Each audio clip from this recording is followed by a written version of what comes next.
Hace 20 años, todos se fueron de Pripyat. Pripyat era una ciudad modelo de Ucrania. Vivían 50.000 habitantes. En Pripyat, todo está tal cual aquel día. El día en que se fueron todos. El día del desastre de Chernóbil.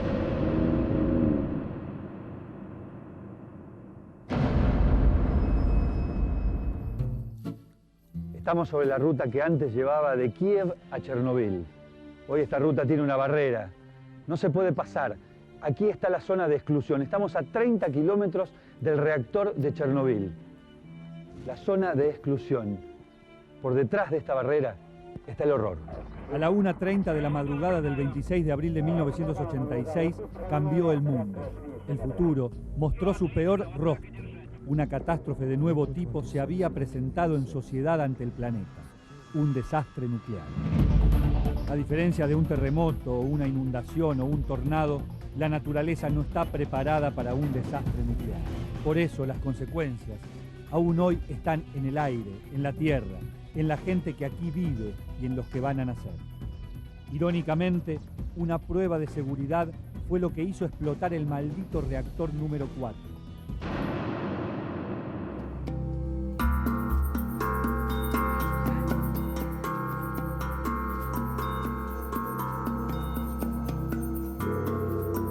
Hoy está en boca de todos, porque una serie de televisión que difunde HBO está acaparando la atención de gente que fue contemporánea a este desastre, pero no registró la magnitud de este desastre, de gente que no había nacido cuando ocurrió esta tragedia nuclear, o de gente que sí había nacido, pero cree que esto ocurrió o se produjo casi en otra era geológica, la era geológica correspondiente al socialismo soviético, a la Guerra Fría, al muro de Berlín, a la cortina de hierro.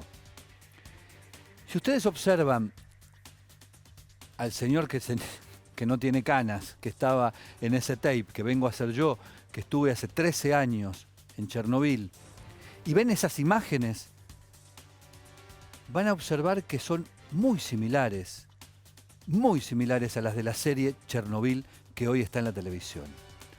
Lo que, a mi modo de entender, destaca la prácticamente naturalidad con la que se reprodujo una época, un momento de opacidad, de oclusión, de oscuridad, un momento en el cual la información no fluía ni remotamente como fluye hoy. Cuando tomé dimensión y tomé noción de que Chernóbil estaba de vuelta entre nosotros, ya transcurrieron más de 30 años del desastre nuclear más grande de la historia hasta Fukushima en el 2011, decía que cuando tomé noción de que ya estaba entre nosotros nuevamente el tema, recordé lo que significaba haber estado ahí. Disculpen la autorreferencia, pero yo estuve en Chernóbil. Y nadie me va a contar cuál es la forma que tiene el espanto. El espanto tiene la forma que allí se ve y que fundamentalmente quedó fijada en la fotografía del día en el que todo el mundo se fue de Pripyat, la ciudad dormitorio de Chernóbil. A la gente le dijeron que se iba por 72 horas simplemente para esperar que bajase un poco la cantidad de radiación que había en el área. No volvieron nunca más, nunca más. Y el mundo se enteró de Chernóbil porque 3 días después del accidente, en Suecia se descubrió una tasa de radiactividad muy alta. Después voy a volver sobre este tema, hablando en relación a hasta dónde puede llegar la radioactividad. Pero volvamos a la serie. Y la serie tiene tal peso hoy, tal peso dramático y tal peso respecto de esta era, de esta época en la que vivimos, que fuimos a hablar con un amigo de la casa que además sabe de cine, sabe de series, mucho más que nosotros, para que nos hiciera una pequeña lectura. Alexis Puig, en Ambiente y Medio, contándonos qué ve hoy él de la serie Chernobyl. Hola Sergio, un placer estar en Ambiente y Medio. Por supuesto, todavía impactado por el visionado de Chernobyl, la serie de HBO, que en realidad es una adquisición de HBO, es una producción inglesa muy bien realizada, que digamos va un paso más allá de lo que es la cuestión ecológica o de medio ambiente dentro del cine o las series. ¿Por qué? Porque generalmente este tipo de temas han sido utilizados dentro de lo que es llamado el cine catástrofe, hablando justamente de la cuestión del planeta a punto de explotar y ese tipo de cosas. En este caso, primero y principal, teniendo en cuenta que es una historia verídica que vos seguramente conocés muy bien, de hecho me has contado que has estado ahí por Chernobyl y obviamente tenés muy claro cuánto hay de real y cuánto no. Pero en materia cinematográfica o en materia, digamos, de estilística, yo te puedo decir que es una serie fuera de lo común. Primero y principal, por tocar un tema verídico casi desconocido en cuanto a los vericuetos para el gran público.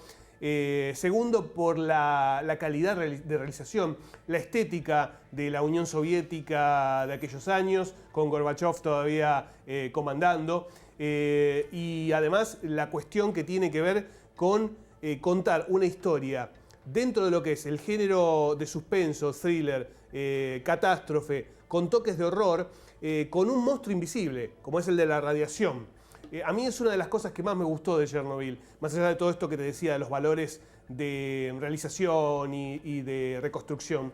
Una de las cosas que más me gustó es que aborda varios subgéneros.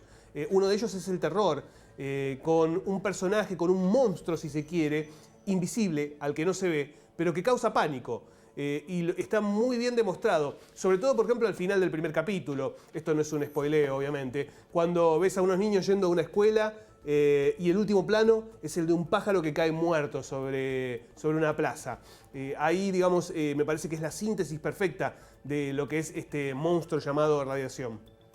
Más allá de eso, también debo decir que cuenta, bueno, obviamente con un elenco de notables, casi todos actores ingleses o europeos, y sobre todo también una cuestión que tiene que ver con los efectos, en donde no hay un abuso. Por supuesto no hay un abuso de la cuestión digital, todo lo que ves es casi, te diría, realizado manualmente, incluido los maquillajes de efectos especiales.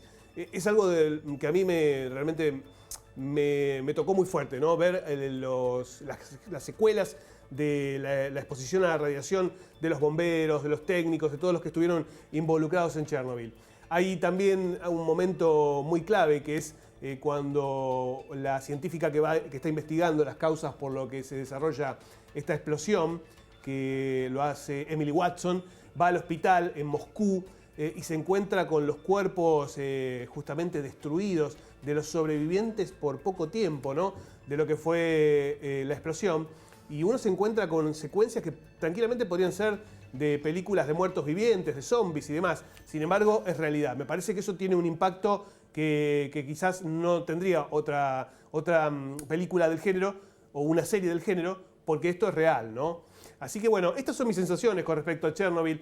Son 5 capítulos que merecen la pena verlos. Si no los vieron, me parece que es una muy buen plan para visionado, no solamente por esta cuestión del entretenimiento, que de última es digamos, el gran fin que tiene una serie, una película, entretener, sino también por la cuestión que hay detrás y que tiene que ver con el desarrollo de una historia verídica, las causas y las consecuencias de la misma.